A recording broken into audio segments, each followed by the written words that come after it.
Hello दोस्तों, good morning. जैसे कि सबको पता है, हम पीजीटी ईएमआरएस की टेस्ट सीरीज शुरू कर रखे हैं।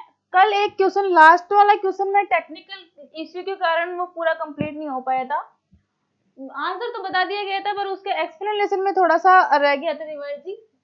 तो इसमें इसको दोबारा से देखेंगे हम। फोर्थ क्वेश्चन है ये, इब्न बतूता किस देश का निवासी था? तो मिस्र का था, या पुर्तगाल का था, या फ्रांस का था? इसमें राइट आंसर था हमारा मोरक्को। इसकी व्याख्या देखेंगे हम दोस्तों। तो इब्न बतूता मोरक्को में एक जगह है तेंजियर से 14वीं शताब्दी में भारत आया था, और दिल्ली के सुल्तान मोहम्मद बिन तुगलक के साथ। किसके साथ आया था? मोहम्मद बिन तुगलक के साथ ये भारत आया था। इब्न बतूता द्वारा अरबी भाषा में एक किताब लिखी गई थी, उसका नाम है रहला। इब्न बतूता ने कम उम्र में ही साहित्यिक शास्त्र और शिक्षा प्राप्त कर ली थी। इनको यात्राओं का शौक था।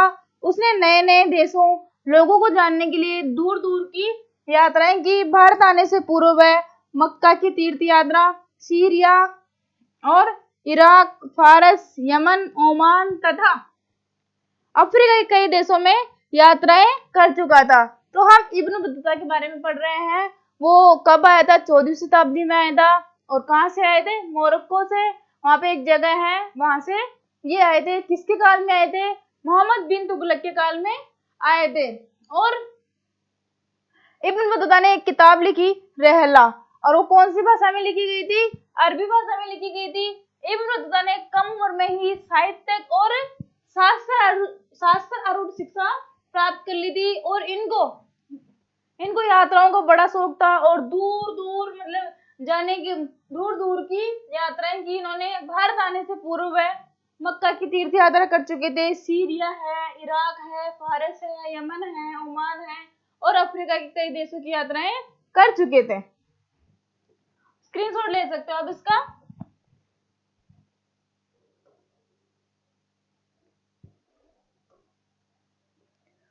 नेक्स्ट क्वेश्चन भी हमारा इब्न बतूता पे है। इब्न बतूता किसके काल में भारत आया था? अभी अभी मैंने बताया था कि इब्न बतूता किसके काल में आया था। मोहम्मद बिन तुगलक के काल में आया था, मोहम्मद गजनवी के काल में आया था, या मोहम्मद बिन कासिम के काल में आए थे। इसमें चौथा ऑप्शन भी मोहम्मद बिन तुगलक ही है। तो इसमें ये दोनों ही राइट आंसर है। मोहम्मद बिन तुगलक के काल में ये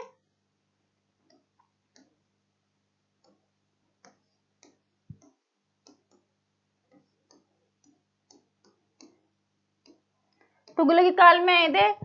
और कब आए थे ये? 14वीं शताब्दी में। 14वीं शताब्दी में मोरक्को से। और इनकी पुस्तक का क्या नाम है? रहला। और ये किस भाषा में है? अरबी भाषा में। और इनको यात्राओं का बड़ा शौक था, दूर दूर तक ये यात्राएं करते थे। सीरिया है, फारस है, अमन है, ओमान है, अफ्रीका आदि देशों में इन्होंने यात्राएं की। स्क्रीनशॉट ले सकते हो इसका। इस क्वेश्चन का व्याख्या देखेंगे। ये मध्य एशिया के रास्ते से 1333 ईस्वी में स्थल मार्ग से, यहाँ पे क्या है दोस्तों? स्थल मार्ग से सिंध पहुंचे। कहां पे पहुंचे ये? स्थल मार्ग से सिंध पहुंचे। दिल्ली के सुल्तान एमबीटी मतलब मोहम्मद बिन तुगलक की ख्याति से प्रभावित होकर मुल्तान उच्च के रास्ते से ये दिल्ली पहुंचे। 1342 में मंगोल शासक के पास सुल्तान के दूत के रूप में जाने का इनको आदेश दिया गया। जहाज से सुमात्रा होते हुए चीनी बंदरगाह जायतून, जिसको क्वांजू भी कहते हैं। क्या कहते हैं? क्वांजू भी अभी आधुनिक नाम है क्वांजू। ये बंदरगाह से गए और 1347 में चीन से ये वापस आ गए। इब्न बतूता अपने को पूछ लेते हैं स्थल मार्ग से आए या जल मार्ग से आए। तो स्थल मार्ग से तो ये आए थे, जल मार्ग से गए थे। कब आए थे?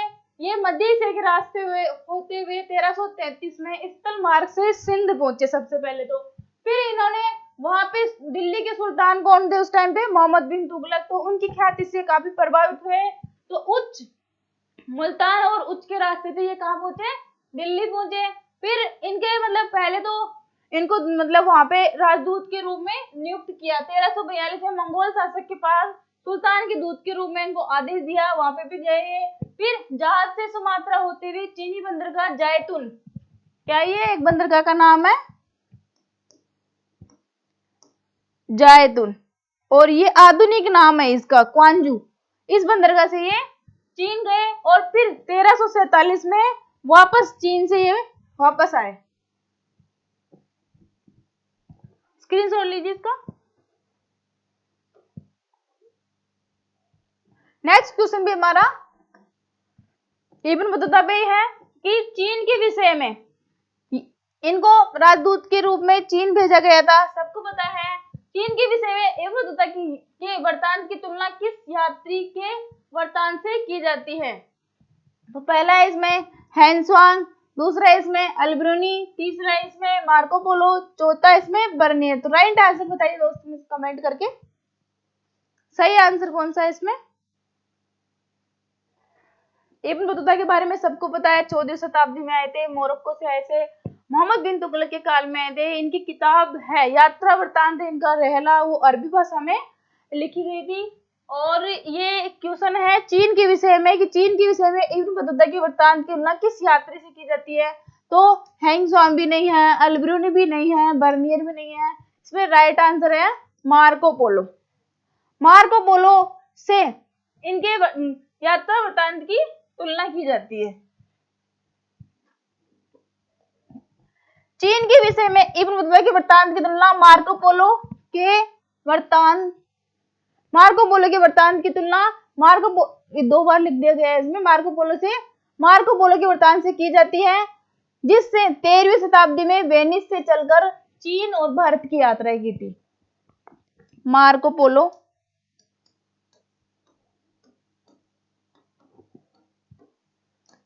चीन से आया था, कब आया था? 13वीं शताब्दी में, 13वीं शताब्दी में आए। और वेनिस से चलकर, कहां से पूछ लेते हैं, कहां से चलकर? वेनिस से चलकर चीन और भारत की यात्राएं की थी। चीन व भारत की इन्होंने यात्रा की थी। इब्न बतूता के अनुसार उस समय यात्रा करना कठिन और जोखिम भरा कार्य था। इब्न बतूता कहता है कि उस टाइम पे यात्रा करना कठिन भी था और जोखिम भरा था। ना तो उस टाइम पे बसें थी, ना रेलगाड़ी थी, ये चीजें ऐसी नहीं थी, इसलिए बहुत सारा टाइम लगता था। मुल्तान से दिल्ली में 40 दिन लगते थे। मुल्तान से दिल्ली में कितने लगते थे? 40 दिन लगते थे। सिंध से दिल्ली में 50 दिन लगते थे। दौलताबाद से दिल्ली में 40 दिन लगते थे। और ग्वालियर से दिल्ली की दूरी में 10 दिन में तय की जाती थी। मुल्तान से दिल्ली यात्रा के दौरान उसके कारवां पर आक्रमण हुआ, जिससे वह घायल हुआ। पूछ लेते हैं कि मतलब जब वो मुल्तान से दिल्ली की यात्रा कर रहे थे तो उन पर क्या आक्रमण हुआ या नहीं? तो उन पर आक्रमण, उनके कारवां पर आक्रमण हुआ और वो घायल हो गए। वापस मोरक्को पहुंचने पर स्थानीय शासक के निर्देश पर उसकी कहानियों को दर्ज किया गया। तो वहां के राजा ने, वहां के स्थानीय शासक उस टाइम पे था इब्न बतूता के जो भी है यहाँ से मतलब वर्णन, जो भी उनकी मेमोरी थी उसको कहानियों में उन्होंने दर्ज किया। इस प्रकार हम इब्न बतूता के बारे में काफी विस्तृत रूप से इसमें देखते हैं कि वो कहते हैं कि जो मतलब यात्रा करते थे, यात्रा करना उस टाइम भी कठिन और जोखिम भरा था, फिर भी उन्होंने ये बीड़ा उठाया और यहाँ पे जो भी उन्होंने देखा उनका वर्णन बुक में छापा। रिहला नाम बुक है, अरबी भाषा में है।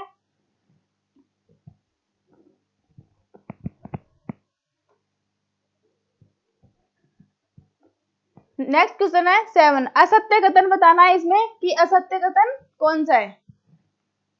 इब्न बतूता की यात्रा वृत्तांतों संस्मरणों को लेखबद्ध करने के हेतु राजा ने इब्न जुजाई को नियुक्त किया। अभी भी बताया गया था कि जब वो यात्रा करके अपने देश लौटे तो वहां का स्थानीय शासक ने निर्देश दिया उनको उनके द्वारा लेखबद्ध करने के लिए। तो एक व्यक्ति है इब्न जुजाई, क्या नाम है उसका? इब्न जुजाई। इस व्यक्ति को नियुक्त किया। अब्दुल रज्जाक समरकंदी का वर्णन बहुत महत्वपूर्ण है, जिससे 15वीं शताब्दी में विजयनगर साम्राज्य की महत्वपूर्ण जानकारी प्राप्त होती है। अब्दुल रज्जाक समरकंदी जो कि 15वीं शताब्दी में आया था। कौन सी शताब्दी में आया था? 15वीं शताब्दी में, 15वीं शताब्दी में आया था। और इन्होंने विजयनगर साम्राज्य की महत्वपूर्ण जानकारी दी। विजयनगर साम्राज्य के बारे में महत्वपूर्ण जानकारियां प्राप्त की 1620 में।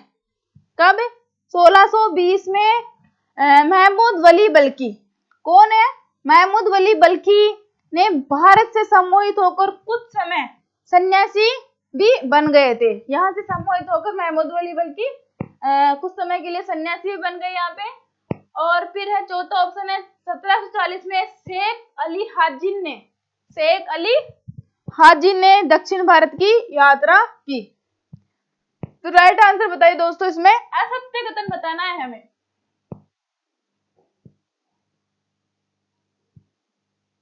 जी हाँ दोस्तों, इसमें ये भी सही है, ये भी सही है, ये भी सही है, ये गलत है। इसमें शेख अली हाजी ने 1740 में शेख अली हाजी ने दक्षिण भारत में नहीं बल्कि उत्तर भारत की यात्रा की। उत्तर भारत की यात्रा की। एक बार वापस से मैं क्वेश्चन को रिपीट कर देती हूँ। इब्न बतूता की यात्रा वृतांतों और संस्मरण को लेखबद्ध करने के लिए वहां के स्थानीय शासक ने इब्न जुजै को नियुक्त किया। दूसरा, इसमें अब्दुल रज्जाक समरकंदी जो कि 15वीं शताब्दी में यहाँ पे आया, उन्होंने विजयनगर साम्राज्य के बारे में जानकारी प्राप्त की 1620 में महमूद वली बल्खी ने भारत में सम्मोहित होकर कुछ समय के लिए यहीं पे सन्यासी बन गए। और 1740 में शेख अली हाजी ने उत्तर भारत की, दक्षिण भारत की नहीं की, उत्तर भारत की यात्रा की। स्क्रीनशॉट ले सकते हो इसका। नेक्स्ट क्वेश्चन में इसमें 8। तो क्वेश्चन को पढ़ेंगे। ट्रेवल इन मुगल एम्पायर किसकी पुस्तक है? जैसे हमने पढ़ी है, अल बिरूनी की पढ़ी है, इब्न बतूता की पढ़ी है, ऐसे ही एक और यात्री है, उनकी किताब का नाम है ट्रेवल इन मुगल एम्पायर। तो अल बिरूनी की है, या बर्नियर की है, या इब्न बतूता की है, या फाहियान की है? बताइए दोस्तों, इसमें राइट आंसर क्या है?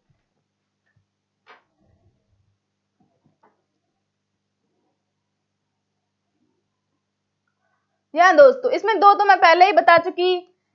इब्न बतूता की तो है रिहल्ला, और दूसरी है अल बिरूनी की। अल बिरूनी की है किताब उल हिंद। दोनों ही ये अरबी भाषा में है। किसमें? अरबी।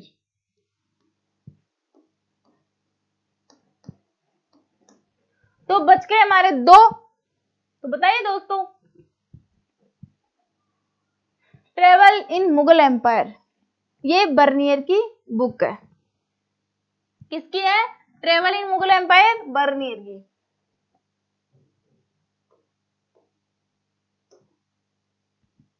इसका एक्सप्लेनेशन देखेंगे।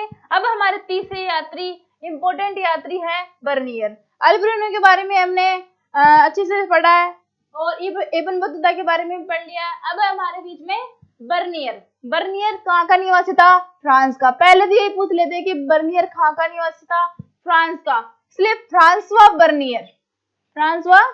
बर्नियर एक चिकित्सक भी था, एक राजनीतिज्ञ भी था, और एक दार्शनिक भी था, और एक इतिहासकार भी। ये पूछ लेते हैं कि एक चिकित्सक, राजनीतिक, दार्शनिक और एक इतिहासकार भी वो थे। 1656 से 1668 तक मुगल दरबार से नजदीकी से जुड़ा रहा। सम्राट शाहजहां के ज्येष्ठ पुत्र दारा सिकोह के चिकित्सक के रूप में भी कार्य किया। किसके चिकित्सक के रूप में कार्य किया इन्होंने? दारा सिकोह किसका बेटा था? शाहजहां का बड़ा बेटा। भारतीय प्रदेशों के वर्णन की तुलना वह यूरोपीय स्थिति से करता है, जहां पे ये यहाँ पे देखता है सामाजिक व्यवस्था, धार्मिक व्यवस्था, और भी काफी सारी चीजें यहाँ पे देखते हैं। उसकी तुलना वो अपने देश से करते हैं। तो यूरोपीय देशों से तुलना करते हैं। बर्नियर ने अपनी प्रमुख कृति को फ्रांस के शासक लुई 14वें, फ्रांस का शासक कौन? लुई 14वें को समर्पित किया। बर्नियर के कार्यों का फ्रांस में 1670 से 71 में प्रकाशन हुआ। तो बर्नियर कहाँ का है? फ्रांस का एक राजनीतिज्ञ भी है, चिकित्सक भी है, दार्शनिक भी है, इतिहासकार है और 1656 से 1668 में मुगल दरबार की से नजदीकी से जुड़ा रहा। शाहजहां का बड़ा बेटा है दारा शिकोह, उनके चिकित्सक के रूप में भी उन्होंने कार्य किया और भारतीय प्रदेशों की तुलना उन्होंने यूरोपीय प्रदेशों से की। और बर्नियर ने अपनी प्रमुख कृति फ्रांस का एक प्रमुख शासक रहा है लुई 14वां, उसको समर्पित किया। और बर्नियर के कार्यों का प्रकाशन फ्रांस में 1670 से 71 में प्रकाशन हुआ। और इनकी बुक का नाम है travel in Mughal empire. Very very important है ये।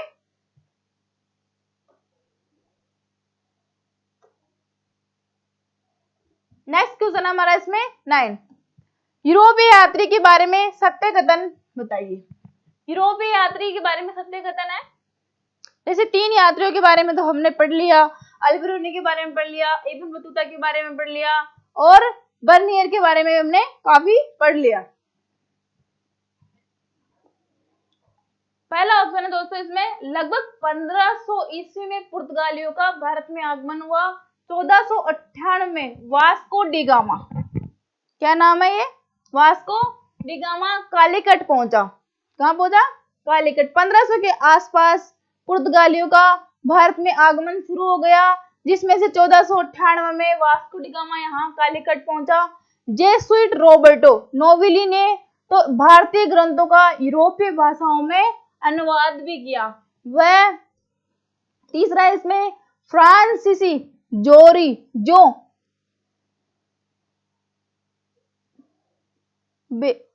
ट्रेवेनियर ने कम से कम 6 बार, कितने बार? 6 बार भारत की यात्राएं की। वह भारत की व्यापारिक स्थिति में बहुत प्रभावित हुआ और साम्राज्य से भी बहुत प्रभावित हुआ। और वह इतावली चिकित्सक मनुची, क्या नाम है इसका? मनुची। ये यूरोप वापस नहीं गए, भारत में ही बस गए, या उपरोक्त सभी। तो इसमें सत्य कथन बताना है दोस्तों। और भी छोटे मोटे यात्री हैं, हमने बड़े बड़े यात्रियों का तो वर्णन अच्छे से पढ़ ही लिया। छोटे मोटे यात्री भी हैं जो कब कब आए, उन्होंने क्या क्या किया। इसमें एक 4 ऑप्शन में लेके आई हूँ। ये 1500 के आसपास पुर्तगालियों का मतलब भारत में आगमन शुरू हो गया था। 1498 में वास्को डी गामा भी आ गया। जेसुइट रॉबर्टो नोविली ने भारतीय ग्रंथों का यूरोपीय भाषा में अनुवाद किया। और एक ये है जोरी है, ट्रेवेनियर ने कम से कम 6 बार भारत की यात्राएं की। और भारत की व्यापारिक स्थिति के बारे में और साम्राज्य के बारे में भी बहुत प्रभावित हुआ। एक इतावली चिकित्सक, इतावली मतलब इटली, एक मनुची था। ये यूरोप वापस गए नहीं, ये यहाँ पे भारत में ही बस गए। इस प्रकार हमारा राइट आंसर इसमें उपरोक्त सभी।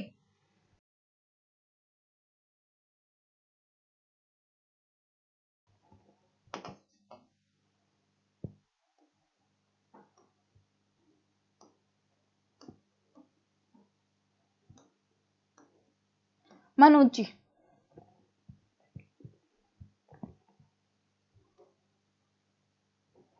इसकी व्याख्या देखेंगे हम दोस्तों।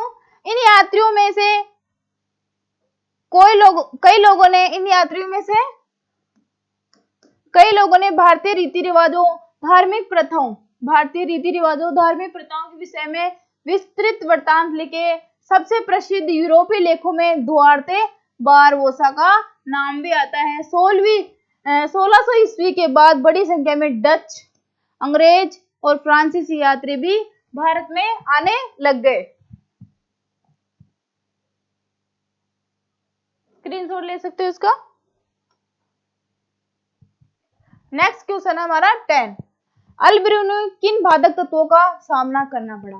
अल्बिरूनी के बारे में हमने काफी पढ़ा है, और इन्होंने मतलब यहाँ पे किन किन तत्वों से इनका सामना करना पड़ा, तो इसमें निम्नलिखित वर्णन किया गया है, को पढ़ के राइट आंसर दीजिए। तो पहला अवरोध था भाषा। उसके अनुसार संस्कृत, अरबी, फारसी से इतनी भिन्न थी कि विचारों और सिद्धांतों को एक भाषा से दूसरी भाषा में अनुवादित करना आसान नहीं था।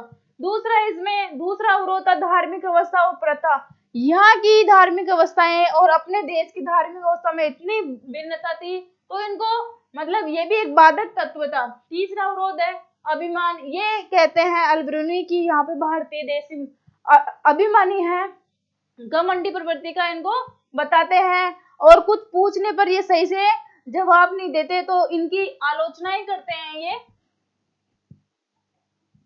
तो पहला बाधक तत्व है भाषा। शॉर्ट में बताती हूँ दोस्तों, पहला तो भाषा हो गया, दूसरा धार्मिक कारण हो गया, क्योंकि यहाँ के धार्मिक और वहां के धार्मिक काफी भिन्नता थी, और तीसरा इसमें अभिमान।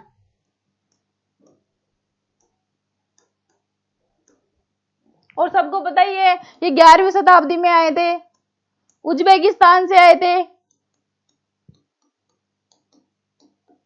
और गजनवी के काल में आए थे।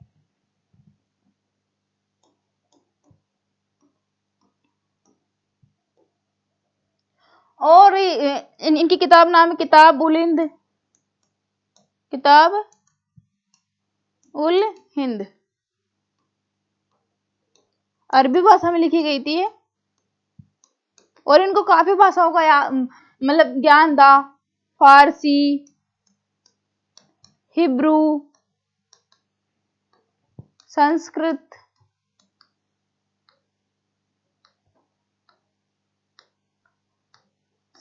आदि भाषाओं का इनको ज्ञान था।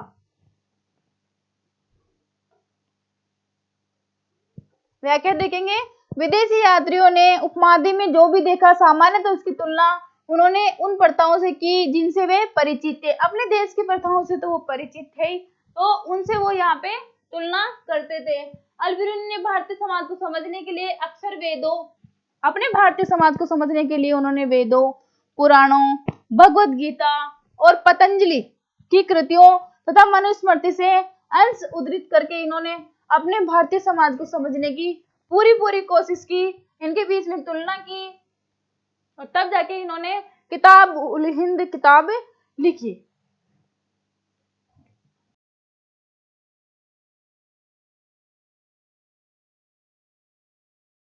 थैंक यू सो मच दोस्तों, और क्लास देखते रहिए, पढ़ते रहिए।